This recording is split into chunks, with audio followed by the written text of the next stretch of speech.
గంజాయి drugs batch కు వత్తాసు పలుకుతూ రాజకీయం చేస్తే సీరియస్ గా ఉంటుంది.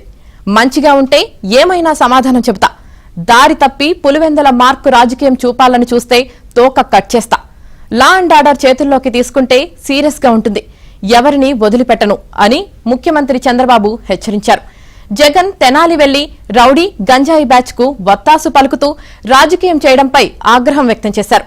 విశాఖలోని బి కన్వెన్షన్ హాల్లో ఉమ్మడి విశాఖపట్నం జిల్లాకు చెందిన టీడీపీ కార్యకర్తలతో నిన్న సాయంత్రం సమావేశమయ్యారు. తన సుదీర్ఘ రాజకీయ జీవితంలో ఎంతో మందితో రాజకీయంగా పోరాటం చేశానన్నారు. కానీ ప్రస్తుతం రాజకీయ ముసుగులో ఉన్న నేరస్తులతో పోరాటం చేయాల్సి వస్తుందన్నారు. అటువంటి వారి రాజకీయ ముసుగు తొలగించాలని, నేరస్తులను నేరస్తులుగా చూడాల్సిన అవసరం ఉందన్నారు.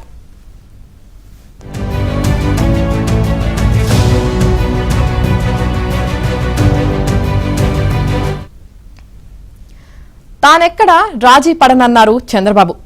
తనకెవరిపైనా కక్ష లేదంటూ, రాష్ట్రంపై ప్రేమ, పేదలపై అభిమానం మాత్రమే ఉన్నాయన్నారు.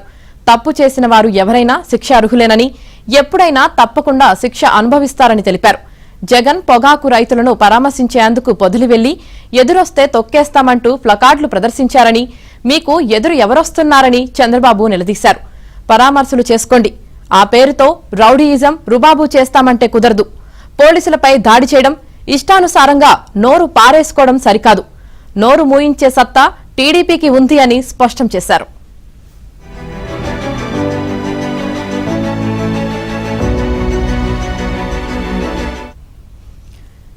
నాలుగోసారి ముఖ్యమంత్రిగా బాధ్యతలు చేపట్టిన తాను గతంలో ఎన్నడూ చూడని పరిస్థితులు చూస్తున్నా, రాష్ట్ర ఆర్థిక వ్యవస్థ పూర్తిగా విధ్వంసానికి గురైంది.